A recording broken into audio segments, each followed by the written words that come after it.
दोस्तों, एक वक्त था जब हम सब सोचा करते थे कि असाउद्दीन ओवैसी की हर स्टेटमेंट में सिर्फ पॉलिटिकल कंट्रोवर्सी ही होते हैं, हेट स्पीच होते हैं और देश के प्रति नफरत। AIM के चीफ, हिंदुस्तान में मॉब लिंचिंग जारी रहेगी, ओवैसी के विवादित बोल। पूछना चाहते हैं आरएसएस के मोहन भागवत साहब से कि उन्होंने नागपुर में कहा कि मुल्क में ऐसे लोग हैं कि वो नारा नहीं लगाते भारत माता की जय का, उनको सिखाना पड़ेगा।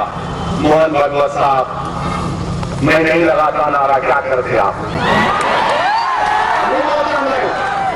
मेरे गले में छुरी भी रख देंगे तो नहीं बोलूंगा मैं, क्योंकि हिंदुस्तान के कॉन्स्टिट्यूशन में कहीं पर भी लिखा हुआ नहीं है भारत माता की जय बोलना। लेकिन आज जब बात पहलगाम टेरर अटैक के बाद हो रही है तो उन्होंने अपनी हर लफ्ज से देशभक्ति का मिसाल पेश किया है। और इन जो हरकत की वहां पर नाम पूछकर गोली मारे, समुदाय पूछकर मारे, तो ये इसके अकाउंटेबिलिटी तो होनी चाहिए। और यकीनन ये दहशतगर्द हमारे पड़ोसी मुल्क पाकिस्तान से आए। तो जो सरकार तय करेगी हम उनके साथ हैं, और क्या करेगी कब करेगी उनको बताना है। अगर सर्जिकल स्ट्राइक हुआ है पहले और बालाकोट भी हुआ है, ये जो आतंकवादी हमला हुआ है, बुज़दिलाना हमला हुआ है, वो उस पर मौसर कार्रवाई करेंगे, मरने वालों को वो इंसाफ दिलाएंगे। और हम उम्मीद करते हैं कि हमेशा के लिए पाकिस्तान से जो आतंकवादी हमारे देश में आकर मासूम लोगों की जानें लेते हैं, चाहे वो हमारी बेटियां हों या फिर वर्दी पहनने वाले हमारे नौजवान बेटे हों। ओवैसी साहब ने इस घटना के बाद जो कुछ भी कहा, उसने हम सबको ये समझाया कि आखिर एक रिस्पॉन्सिबल अपोजिशन का असली रूप कैसा होना चाहिए। हमारे अपोजिशन के सो कॉल्ड लीडर को भी ओवैसी साहब से कुछ सीखना चाहिए। ओवैसी साहब ने न सिर्फ सरकार को सपोर्ट किया बल्कि पड़ोसी मुल्क को एक्सपोज भी किया। उन्होंने हर सिटीजन की सुरक्षा के हक में अपना जज्बात रखे और सबसे जरूरी बात, उन्होंने एक ऐसी देशभक्ति की मिसाल दिया जहां उन्होंने अपनी पॉलिटिकल सोच को साइड रखकर बस सच्चाई का साथ दिया, अपनी मातृभूमि और देश का पक्ष लिया। और इसीलिए आज के इस वीडियो में हम बात करेंगे कि आखिर किस तरह असाउद्दीन ओवैसी ने अपनी लीडरशिप में एक नई सोच को जन्म दिया है, कैसे उन्होंने एक रियल और रिस्पॉन्सिबल अपोजिशन का रोल अदा किया है और किस तरह से उन्होंने एक नए और स्ट्रॉन्ग वे में पहलगाम अटैक पर अपना स्टैंस रखा है। और आज वो ऑपरेशन सिंदूर की बात पूरी दुनिया में फैला रहे हैं। शशि थरूर अपोजिशन पार्टी के दूसरे ऐसे नेता है जिन्होंने पहले दिन से ही पहलगाम अटैक को कंडेम किया, ऑपरेशन सिंदूर को सपोर्ट किया। इस स्टैंड के लिए मुझे यकीन है पूरा हिंदुस्तान दोनों ओवैसी और थरूर साहब को हमेशा सर आंखों में रखेंगे। To be honest, I am not a big fan of Owaisi साहब। ये वही ओवैसी साहब है जिन्होंने पार्लियामेंट में जय फिलिस्तीन का नारा लगाया था। मैं संभालने वाला हूँ, इसके फराइज और वफादारी से अंजाम दूंगा। जय भीम, जय मीम, जय तेलंगाना, जय फलस्तीन, तकबीर, अल्लाहु अकबर। और हमें यकीन है कुछ दिनों बाद ये ओवैसी साहब फिर से सरकार को गाली देंगे और पेटी पॉलिटिक्स पे हिंदू मुस्लिम फिर से करेंगे। But when appreciation is due, when credit demands, हमें वहाँ उनकी तारीफ भी करनी चाहिए। 22 अप्रैल 2025 यानी वो दिन था जिस दिन पहलगाम में निहत्ते हिंदू टेररिस्ट पर इस्लामिक टेररिस्ट ने उनका धर्म पूछकर गोलियों से भून दिया, जिसमें 26 लोग मारे गए थे और इसने पूरे भारत के लोगों को झंझोर कर रख दिया था। इस मुश्किल और विकट परिस्थिति में एक तरफ जहां भारत के कुछ अपोजिशन लीडर्स और मीडिया हाउसेस सरकार से सवाल कर रहे थे, वहीं एक अपोजिशन लीडर ऐसा भी था जिसने अपनी पॉलिटिकल सोच को साइड में रखा, सरकार को पहले दिन से ही दोनों हाथों से सपोर्ट किया। अब जो लोग आज पाकिस्तान में बैठकर बकवास करते हैं, मैं उनसे कहना चाह रहा हूँ कि आप भारत से आपका वक्त आधा घंटे पीछे है। अब जैसा यहाँ 6:15 हो रहे हैं, वहां पर 6:45 हो रहे हैं, मौलो आधा घंटा पीछे नहीं है, वो आधी सदी भारत से पीछे है। तुम्हारे मुल्क का बजट हमारे मिलिट्री के बजट के बराबर नहीं है। तुम बराबर नहीं करना तो दूर की बात। तो ये वीडियो पहलगाम अटैक के बाद का है, जब ओवैसी साहब ने पड़ोसी मुल्क को कुछ इस प्रकार धोया कि उनकी बोलती बंद हो गई। उनकी ये लाइन, पड़ोसी मुल्क हमेशा आधा घंटा नहीं आधा सदी पीछे है, सिर्फ एक सरकाज़म नहीं है, यह एक सॉलिड पॉलिटिकल पंच भी था। इसका मतलब सिंपल है, पड़ोसी मुल्क सिर्फ समय में नहीं, सोच, विकास, डेमोक्रेसी और इंसानियत के मामले में भी पीछे छूट चुका है। कश्मीर के पहलगाम में हिंदू यात्रियों पे हुए अटैक इंसानियत पे कलंक है और ओवैसी ने बिना किसी धर्म या वोट बैंक की चिंता किए सीधा पड़ोसी मुल्क की बर्बादी को एक्सपोज कर दिया। एक तरफ उन्होंने ये दिखाया कि एक मुस्लिम नेता भी देश के विरोधियों पर खुलकर वार कर सकता है, दूसरी तरफ उन्होंने पड़ोसी मुल्क के न्यूक्लियर धमकियों को और जिहादिस्ट नैरेटिव को भी निस्तानाबूद कर दिया। और वो यही नहीं रुके, अभी और आगे सुनिए। ये बार बार पाकिस्तान ये कहता है कि न्यूक्लियर बॉम्ब हमारे पास है, एटॉमिक बॉम्ब है। याद रखिए, अगर आप किसी मुल्क के अंदर जाकर मासूम लोगों को मारेंगे तो कोई भी मुल्क खामोश नहीं बैठने वाला, चाहे हुकूमत किसी की भी हो। मगर इस तरह से आकर हमारी भारत की सरजमीन पर हमला करना और मजहब भूल कर किसी को गोली मारना, तुम कौन से दीन की बात कर रहे हो? तुम तो हमारे से बदतर हो, तुम तो आईएसआईएस के जानिशीन हो जो हरकत की। तो मेरे अजीज दोस्तों और बुजुर्गों, हम हमारे मुल्क के वजीर आजम से भी कहेंगे कि जब कश्मीर हमारा हिस्सा है और रहेगा इंशाअल्लाह, तो कश्मीरी भी हमारा जो हिस्सा है। मतलब ओवैसी साहब ने इस बार पड़ोसी मुल्क को जो धुलाई की है वो सिर्फ एक स्पीच नहीं, एक सर्जिकल स्ट्राइक थी जुबान से।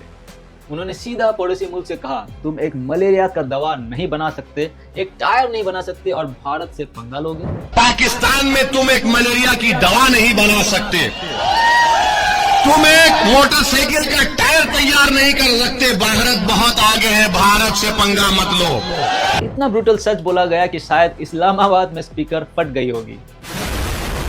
और जो लाइन सबसे ज्यादा दिल को छू गई, अल्लाह का शुक्र है हमारे बुजुर्ग वहां नहीं गए, वरना इन पागलों को बर्दाश्त करना पड़ता। अल्लाह का शुक्र है कि हमारे बुजुर्ग नहीं गए वहां पर, वरना इन पागलों को हमको देखना पड़ता। जो लोग गए उनको बर्दाश्त करना।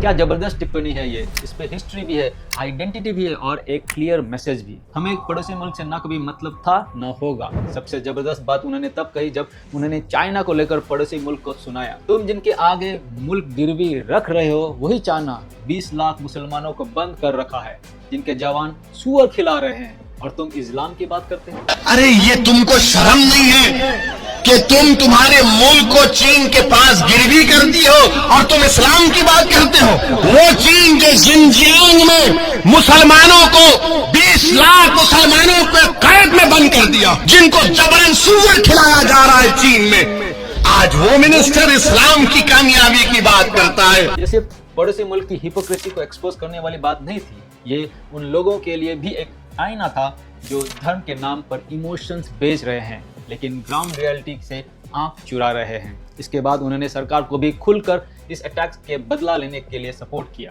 इन आतंकवादी हमले को खत्म करने के लिए हम उम्मीद करते हैं कि देश के प्रधानमंत्री पाकिस्तान से आए हुए आतंकवादी और पाकिस्तान जैसे एक फेल्ड स्टेट के खिलाफ वो एक मौसर कार्रवाई करेंगे, ऐसा इक़दाम करेंगे कि दोबारा पाकिस्तान 100 मरतबा सोचेगा कि भारत की सरजमीन में आकर किसी को मारने के बारे में। उन्होंने बिल्कुल सीधे शब्दों में कहा, पड़ोसी मुल्क कभी नहीं मानेगा कि उनके मुल्क से आकर आतंकवादी भारत में हमारे निहत्थे लोगों का कत्ल कर रहा है। ये जो बात उन्होंने कही है, ये पड़ोसी मुल्क के पूरे नियत को एक्सपोज कर रही है। वो ये कह रहे हैं कि अब पड़ोसी मुल्क को समझाने का वक्त खत्म हो चुका है। उनकी इस बात में एक बेहद गहरा मैसेज छुपा हुआ है। ये वक्त जवाब देने का है, सोचने का नहीं। उनका यह कहना है कि अब हमारी फौज और सीआरपीएफ को बार बार मरने का सिलसिला बंद करना होगा, नहीं तो हर 6 महीने या 1 साल में ये आतंकवाद का खौफ बढ़ता रहेगा। ओवैसी साहब की ये बातें सिर्फ पॉलिटिकल स्टेटमेंट्स नहीं है, ये एक बोल्ड और जरूरी वार्निंग थी कि हमारी हुकूमत को अब इन आतंकवादियों के खिलाफ कदम उठाना होगा। ये उनका एक बहुत जरूरी मैसेज था अपनी सरकार को, जिसमें उन्होंने खुलकर सरकार को सपोर्ट किया। और इसके बाद उन्होंने पड़ोसी मुल्क को साफ साफ बोल दिया कि अगर वो किसी देश के अंदर ऐसी टेररिस्ट एक्टिविटीज करेंगे तो वो देश चुप नहीं रहेगा और उनके खिलाफ स्ट्रिक्ट एक्शन लेगा। और पड़ोसी मुल्क को धोने के बाद ओवैसी साहब यही नहीं रुके, उन्होंने लगे हाथ बांग्लादेश का भी हिसाब किताब बराबर कर दिया। अब खुद सुनिए बांग्लादेश को कैसे उन्होंने उनकी औकात दिखा दी। बांग्लादेश में भी कोई एक साहब अनाप शनाप बक रहे हैं कि नॉर्थ ईस्ट में ऐसा कर देंगे। मैं उनसे भी कहूंगा कि भाई साहब, जो मुल्क आपको मिला है वो हमारी वजह से मिला है, अपने मुल्क में आराम से रहो। याद रखो, जब भारत पर अगर कोई उंगली उठाता है तो हम अपने तमाम इख्तलाफात को भूलकर एक शीशा पिला हुई दीवार की तरह खड़े हो जाते हैं। और एंड में मैं बस यही कहना चाहूंगा कि ओवैसी साहब ने पड़ोसी मुल्क को जो जवाब दिया वो किसी भी भारतीय अपोजिशन लीडर और भारतीय मुसलमान के लिए इंस्पिरेशन है। उन्होंने सिर्फ एक पॉलिटिकल लीडर्स का काम नहीं किया बल्कि एक रेस्पॉन्सिबल लीडर का रूप भी अपनाया। उनका ये स्टैंड, ये बातें हमें ये समझाते हैं कि अपोजिशन लीडर का असली काम सिर्फ गवर्नमेंट को चैलेंज करना नहीं बल्कि अपने देश के हक में खड़े होना और उन्हें हमेशा सही रास्ता दिखाना भी होता है। जब हमारे देश में ऐसे लीडर्स हो जो अपने जज्बात और सोच से परे सिर्फ सच्चाई और देशभक्ति की तरफ देखें तो जरूरी है कि हम उन्हें सपोर्ट करें। दुख की बात है कि हमारे देश के अपोजिशन लीडर रूलिंग पार्टी का हर डिसीजन को अपोज करते हैं। Opposition party should be there to check and balance the government but they should not oppose just for the sake of opposition.